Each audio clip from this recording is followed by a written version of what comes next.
Deretsahan ang usapan, pero patas ang talakayan. Dito pag-uusapan ang mga napapanahong issue.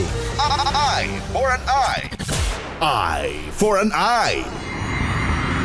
Mapalad po tayo na pinagbigyan po tayo ng ura-urada po at ano po ito, biglaan na interview. Professor Xiao Chua po ng Filipino Public History. Pabati mo na po natin. Prof, magandang umaga po. Pagbati niyo po sa lahat po ng ating mga taga-subaybay.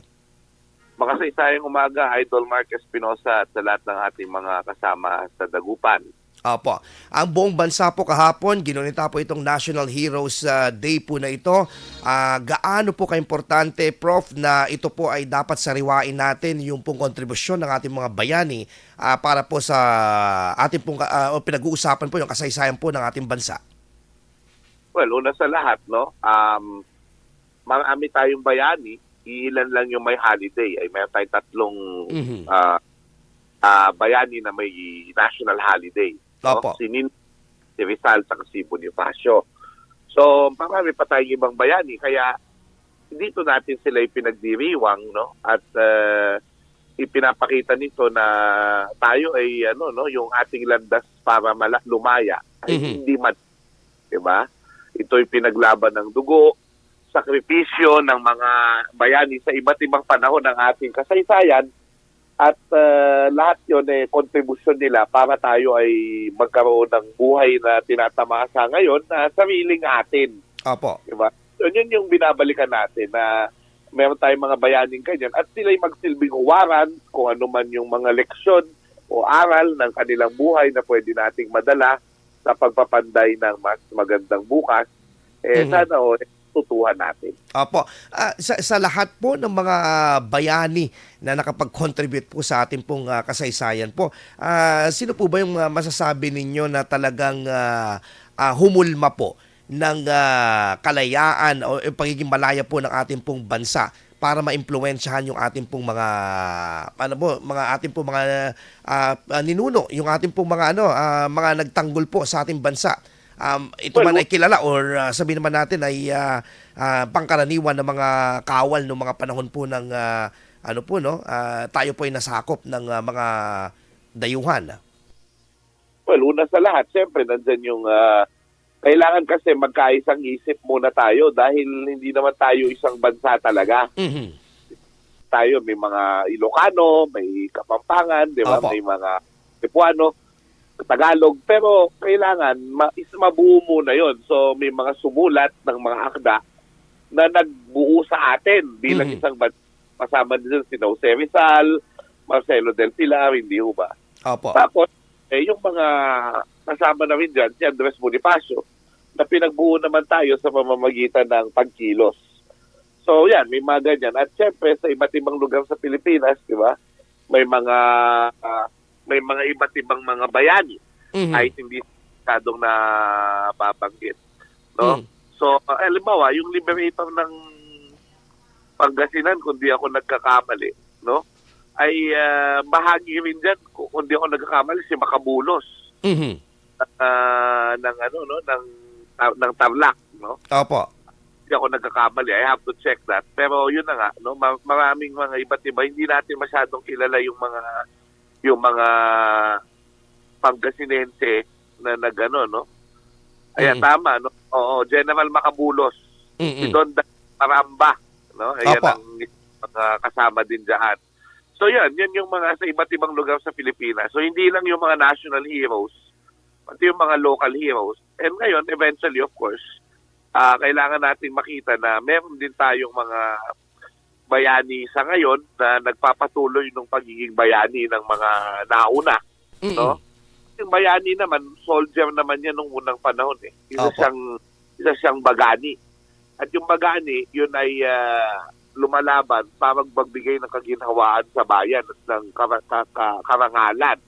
So, halimbawa, yung mga OFW natin, yung mga COVID-19 frontliners noon, di ba, mga bayani talaga yan eh. Opo. So yan mga masasabi natin. Nagpapatuloy yung diwa ng mga bayani hanggang sa ngayon. Mhm.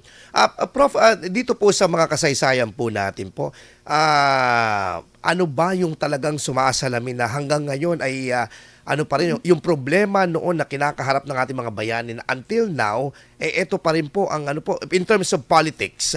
For example, yung pong sitwasyon noon, nung panahon po ni Aguinaldo, ano po yung mga traits noon ng mga politicians na up until now ay ginagawa pa din ng mga politikong nasa poder? Well, una sa lahat, siyempre, hindi naman perfecto yung ating landas ng paglaya. Ibig sabihin, may mga iba't ibang mga dealings yan, no? Tulad din naman, hindi kasi perfecto yung mga tao, no? So, may mga sila. So, yan, tulad nung nangyari kay Aguinaldo at kay Bonifacio, di ba? Ako ng pagkakahati. Parang ngayon, nakikita natin na parang pareho lang din, nagkakaisa tayo. Tapos bigla magkakahati na naman. Diba? Paulit-ulit naman yan. Kaso, di naman natin mape-perfect yan talaga kasi talagang may mga iba't ibang pananaw tayo. Pero ang tip ko dito, dapat kahit na mag-agree to disagree ba tayo, alam mo yun? Mag-agree to disagree. Para kahit na iba-iba tayo ng paniniwala, magkapatuloy tayong magkatrabaho. Yun naman ang kailangan natin talaga yung bipartisanship. Ibig sabihin, nakaiba yung pananaw natin, we can work with each other. Kahit naman sa opisina, ganyan di ba? Correct. Walang matapos sa trabaho pagka ang hinighlight natin ay yung pagkakaiba natin. Totoo naman yun Kailangan talaga magkaintindihan tayo. Pero totoo po ba ang balita o chismis lang na mismong mga general ni Aguinaldo ang nagpapatay dito sa magkapatid na Bonifacio? Well, hindi naman yun, no? Pag nagbabasa ka naman ng kasaysayan, alam mo na yan. So, nangyari naman talaga yun. Hindi yung chismis yun. Okay. Nangyari. Oo, talagang mga general po ito.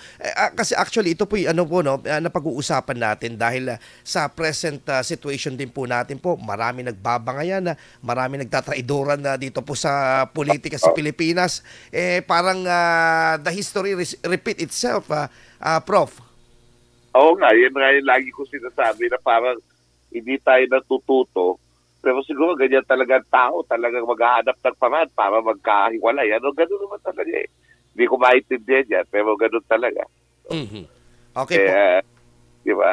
Apo. Pero anyway dito, Prof, yung pong mga babasahin po natin po, kasi nasa rin po tayo meron yung suporta ng administrasyon na palaguin at pagyabungin itong ating pong kasaysayan na pag-usapan po natin po ito before nung mga unang interview po natin. Gaano po kaimportante na mabigyan pansin din po na yung mga ibang bayani na nakapag-contribute po sa ating pong kasaysayan at ma-highlight po ito. And for sure, ang isa po dito na problema na nakikita ko, Prof, correct me if I'm wrong, sa observation ko, hindi maituro yung mga ibang bayani kasi kulang sa kaalaman yung mga magtuturo.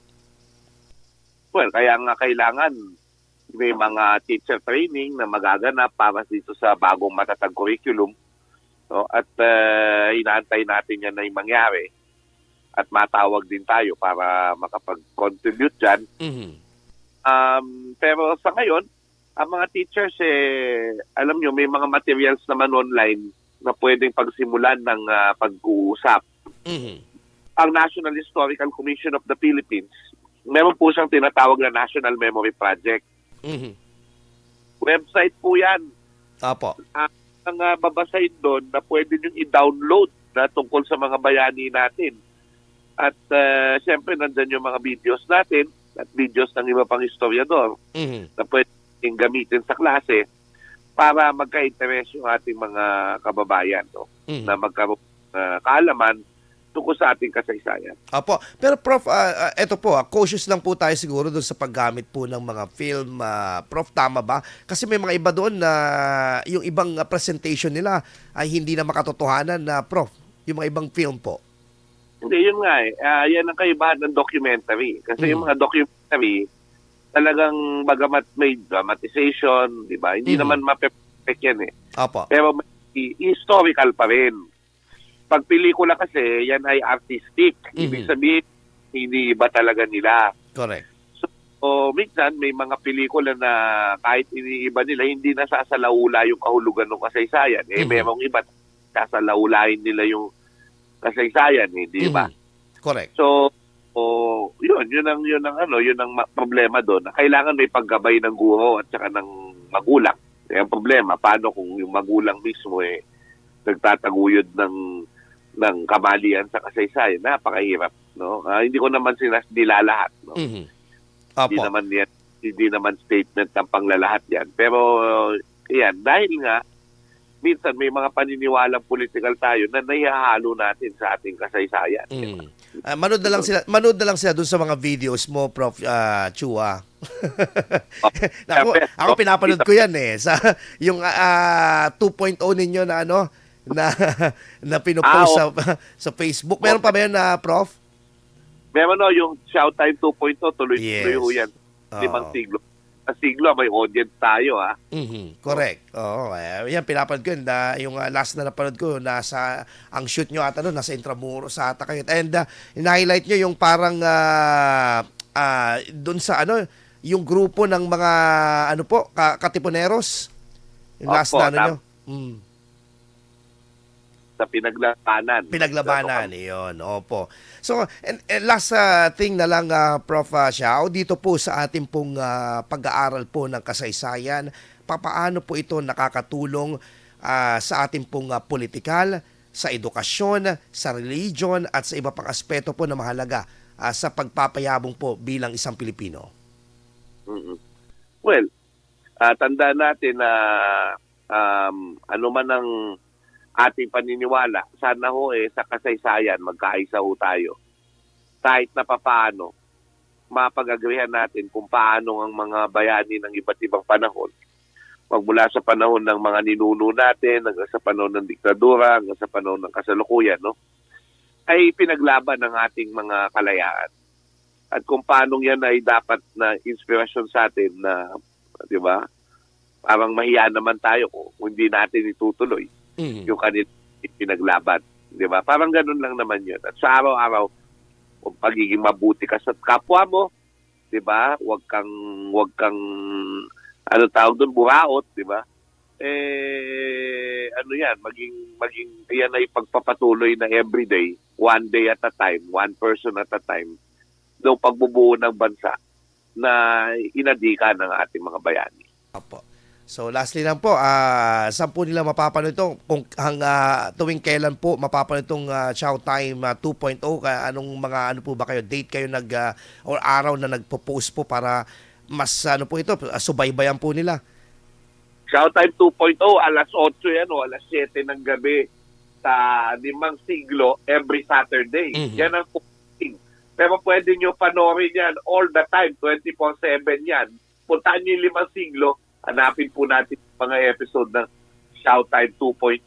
At syempre, yung meron tayong The Filipino Story, meron din tayong sariling YouTube, Xiao Chua, at sariling FB at Instagram, Xiao Chua, XIAO Chua. Ayun. Ako po, Katarlac po, pero hindi po, lumaki lang sa farm kapag bakasyon.